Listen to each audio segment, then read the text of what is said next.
السلام عليكم، مساء الخير عليكم، مرحبا بكم في قناة كريم كيتشن ديزاين. اليوم راني حشارك معكم هاد الوصفة تاع الروري بالبطاطا، يعني وصفة بزاف هايلة وبنينة وسريعة التحضير، وتقدروا تستعملوها في كاع الأوقات، فطور عشاء ومام، يعني هاد لي روسات يعني تاع رمضان، حاجة خفيفة طرية ومعسلة وبزاف بنينة. نروحو نشوفو الوصفة. عندنا هنايا 3 حبات بطاطا قطعتهم على هاد، يعني قطعتهم شويه رقاق كما راكم تشوفوا على هاد الطريقه. يعني لازم تكون الحبه رقيقه، ما ديروهاش خشينه، يعني باش تقدروا تطووا الرولي تاعكم، ما لازمش تكون خشينه. هنا في سنيوات قطعنا البطاطا، هنا في سنيوه يعني درت لها شويه زيت، حكيت لها شويه زيت، ومن بعد رميت عليها الورق طاي. كي درت الورق طاي زدت لها شويه فرماج من تحت، يعني باش تشدك البطاطا من تحت، يعني هذوك الحبيبات يتلاصقوا، يعني تقعد لك شغل حبه كبيره هكذا باش تقدري ترودي البطاطا تاعك. هنا من بعد زدت لهم شويه زيت، ومن بعد درت لهم الملح، مشيت عليهم زيت بالبازو وزدت لهم الملح، ونحطوها في الفرن طيب على 200 درجة لمدة 30 دقيقة هكذاك، ما تخلوهاش حتى تحرق. أنا شوية طابت لي من تحت ميبو، قعدت توجد بنينة وهايلة.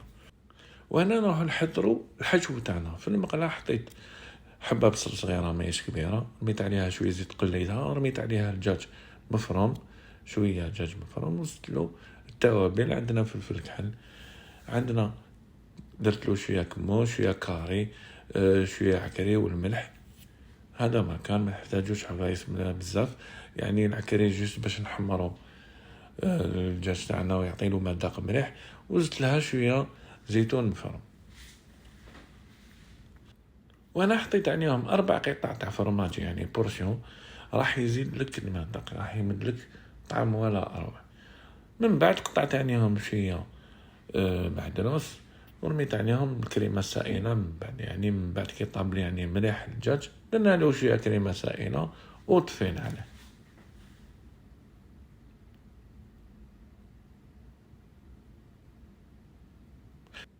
هنا بعد ما طابت البطاطا، هنا كيما راكم تشوفوا هذيك حاجه ماهيش محروقه، هذاك الفرماج اللي راهو محمر مليح من تحت، باسكو درت لها الفرماج جوست باش تجي تشد لي البطاطا تاعنا. حطيت عليها الحشو وزدت لها الفرماج تاع الهمبرجر، هذاك الكاري راح يزيد لها المذاق ويعسل لك يعني الحبه تاعنا، يعني الرولي تاعنا راح يعسلو ما يخليهش ناشف. مام بالحشو هذا راح يعطيك مذاق هايل ويجيك معسل.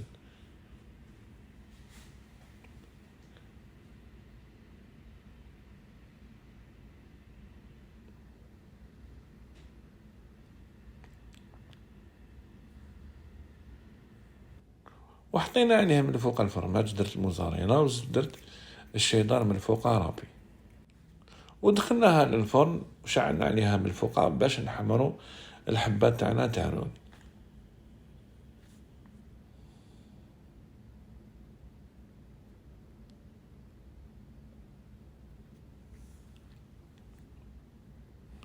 انا الحبه تاعنا تاع الرولي راهي واجده، وصدقوني الريحه اللي تطلع منها ما شاء الله، يعني بزاف بنينه. ان شاء الله نتوما تاني راح تجربوا هاد الوصفه تاع اليوم وتعطونا رايكم من بعد ان شاء الله. انا قطعوهم على شكل لي رولي، يعني ديجا كي راني قطع فيهم، يعني راني سايد فيهم تالمو طريين بزاف معسلين، جاو بزاف هايلين. ان شاء الله نتوما تاني راح نجربوا الوصفه تاع اليوم. ما تنساوش تعطونا رايكم في التعليقات، سيرتو لي لايك كترونا من لي لايك. لحقنا نهاية الفيديو، معني غير نقولكم ما تنساوش الاشتراك في القناة والضغط على الجرس باش يحق لكم كل يوم جديد.